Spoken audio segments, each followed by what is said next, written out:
ईश्वर ग्रन्थ 156 यो ज्ञानात्मक छ। विश्वका सबैले हेर्नुहोला।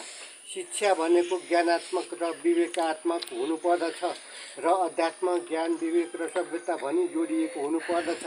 तब मात्र भाइचारा, शान्ति, अहिंसाका मानव र मानवता हुन्छ। आजको शिक्षा बुद्धिको शिक्षामा मात्र कुदिरहेछ र उग्र उदण्ड अशान्ति छ र मानव, ज्ञान, विवेक, सभ्यता, आचरण, चरित्र, नैतिकता, अहिंसा र हिंसा र अशान्ति छ। तसर्थ 90% शिक्षामा अध्यात्म, ज्ञान जोडिएको हुनुपर्दछ र अनिवार्य मानव र मानवता आउँछ।